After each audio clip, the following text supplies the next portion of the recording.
Hello, my name is Max, and I just learned about the Amazfit GTR 2, and it looks like the smartwatch of my dreams. However, I'm concerned about who will have access to my health information. Can this watch balance its long list of features with my demands for privacy, or will I be returning it today? Let's find out.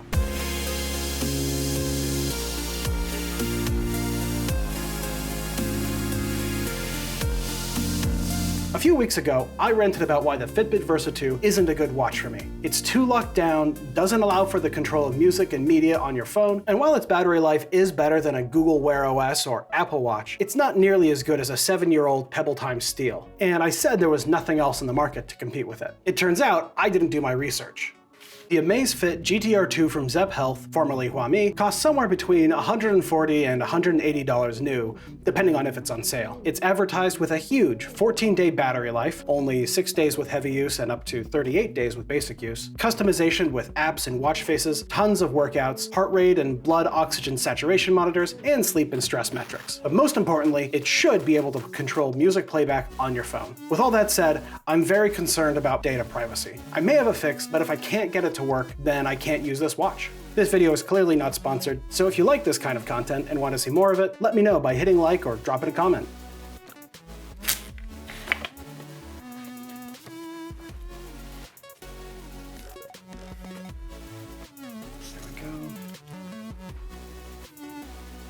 Zepp normally requires you to download their app from the Google Play and Apple App Stores in order to use their devices, and newer models of the watch won't work without it. While I don't have evidence that Zepp Health is sharing user data directly with the Chinese government, it harvests data for its Pi Health subsidiary, and we've seen with companies like TikTok, DJI, and BGMI, who have all been caught sharing a wide range of data with the Chinese government, it's reasonable to assume that data shared with Zepp Health is likely to be shared with the Chinese government. Additionally, Android doesn't do a great job of restricting data access across apps, so I can't guarantee that it's not harvesting contacts or other information from my device. To be clear, I'm not anti-China, I'm just pro-privacy. I have similar concerns in a post-Roe America that women's health apps will be forced to share personal data with the US government. And if you're wondering why I use Android at all, well, I don't like iOS, and I have to pick my battles where I can. So in comes Notify for Amazfit and Zepp, the privacy-focused third-party app that I hope will redeem the GTR 2. It's available on the Google Play Store and offers a wide range of features to unlock the power of your smartwatch, though some of those features are locked behind a pro license. It was developed by a small, independent team from Italy with a focus on user privacy. Let's give it a shot. Just in case there is a risk of contamination, I'm using an old Android phone of mine to get the watch paired initially and make sure that there's nothing untoward going on in the background. If you're curious about all the note-taking apps that you're seeing on my screen right now, I'll be doing a follow-up video soon to my notebook series that talks all about these digital notebooks. Get subscribed so you don't miss it. Before buying the watch, I decided that I wasn't going to do any significant research ahead of setup because I wanted to see what the totally new user experience would be like. So naturally, I installed and opened the Notify app, and I immediately ran into a problem with another app loading and crashing in the background. After uninstalling it, everything seemed to be going fine. When you first open the Notify app, it searches Bluetooth for any possible Zepp or Amazfit devices looking to connect. So it immediately found the device, but now it's saying that MiFit is not installed, which is what we want. Apparently with newer versions of the firmware for the GTR 2, it can cause issues with connecting to third-party apps. And this is where it got tricky, because in order to connect the GTR 2 watch to your phone, it first has to phone home through the Zepp app and get an authentication token. This is a huge red flag for me. Zepp Health has the power to kill access to your smartwatch at any time, and could effectively break a perfectly good device. Notify has 3 methods for getting the app to connect to the GTR watch, none of which truly get around that restriction. You will always have to create a Zepp account, though you can use an alternate or unique email address to create an account. For the first method, you could install the Notify app side by side with the Zepp app and keep the Zepp app installed. For the second, you can install the Zepp app to create an account and connect the watch, then give Notify access to your Zepp account to get the token. Finally, you can install a modified version of the Zepp app, which will save the token locally on your phone, then use that to connect to the watch. The first option doesn't work for me, but I verified that both the second and third options work. And from what I can see, Notify does not provide Zepp Health with any user information when it retrieves the authentication token. Basically just picking the defaults here because as soon as I'm done with this, I am deleting the account, or deleting the profile as per refuse to sell. Well, that's nice that they at least had a thing there saying asking if they could sell. But again, I think that's probably a false sense of security. As long as you don't factory reset your watch and still have access to the token, you will be able to transfer the watch from device to device. Just have the app search for the token to activate the watch, and you're all set. Oh sh**. Immediately after I got the watch connected through the Zap app, I had to shut down both the phone and the watch to keep them from automatically downloading and installing the latest firmware. Yeah, there's a lot of this that I don't like already. Which as of March 2022, breaks a lot of the functionality of the Notify app.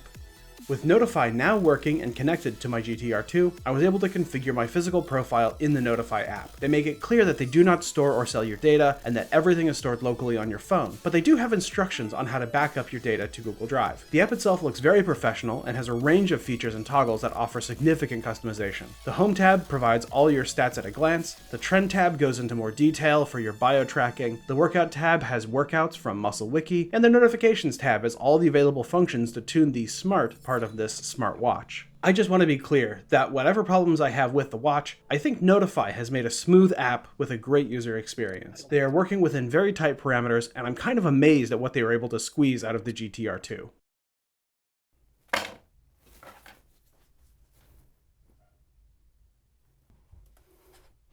The first time I set the smartwatch up, I ran into so many problems that I called it done within a few short hours. But I needed more B-roll, so I set up the watch a second time. And you know what? Some of those issues spontaneously improved, so I decided to wear it a little longer and get a better picture of the watch as a whole. I'm still returning it, but I think it's in spite of the watch and not necessarily because of it. Let's start from the beginning. Battery life? Great. With heart rate enabled full time, I dropped only about 10% or so per day. I have no real reason to doubt their claims of 6 to 38 days of battery life depending on your settings. There really are tons of watch faces. Notify pulls from Amazfit Watchfaces.com, where there are hundreds of user-made watch faces to pick from. The native apps, though, are utilitarian and not fancy. Ignoring the bio trackers, there's an app called Widgets with tools like the countdown timer, stopwatch, and a barometer. I couldn't get the compass to work, and the altitude tool was off by at least 100 feet. This could be in part because I'm not using it with the Zap app, but it just feels gimmicky, and more on gimmicks later. The workouts from MuscleWiki were great. I'm sure the Zap app has their own set, but obviously I didn't use those. Even so, I appreciate that the Notify app has everything built right into it. Now, the heart rate monitor was all over the place. The first time around, it thought I had a resting heart rate of 40 BPM. Then when I was exercising, it thought my heart rate was around 85. This didn't line up with the rates I normally saw on the Fitbit Versa 2, which were around 80 to 90 while resting and 120 to 130 while exercising. After telling it to pull my heart rate continuously, on average, it seemed more correct, but it still almost feels like an afterthought gimmick. I'm not an athlete or a fitness fanatic, but I would expect a fitness-focused watch to be better at this. Sleep metrics were pretty good, with details about how frequently I turned over in the night and compared well to my Pebble. Its stress metrics are based on variability in heart rate, so take them with a very healthy pinch of salt. Finally, the BD controls were pretty good. It would be better with dedicated buttons, but it's otherwise pretty similar to Wear OS. You can use the Notify app to reprogram the physical buttons, but I found it glitchy and just as likely to do something else as to skip to the next song. Overall, the GTR 2 offers a better package than the Versa 2, so why am I returning it? If you're a budget enthusiast, this or other Amazfit watches, like the BIP or the first GTR, might be worth it for you. That said, the fitness features felt gimmicky, and this is a fitness-forward smartwatch. And I keep coming back to Zap. I did not like the setup process, and I don't like avoiding firmware updates. The heart rate monitor issues are probably just a bug, and a new firmware update would probably fix it. And not being able to apply that really annoys me. I'm just left feeling a little uneasy about the whole thing. I'm disappointed I won't be upgrading to it, but it is good to see competition in this space. Anyway, that's all I've got for you today. I hope you found this video entertaining and helpful. I've left all the things in the description down below. You're the best for leaving a like and a comment, and don't forget to call your mother. Thank you all for watching. Goodbye. Oh shit. Oh shit, hold on. Fuck me. Oh fuck me, I need to just... This is frankly not behaving the way that I expected it to.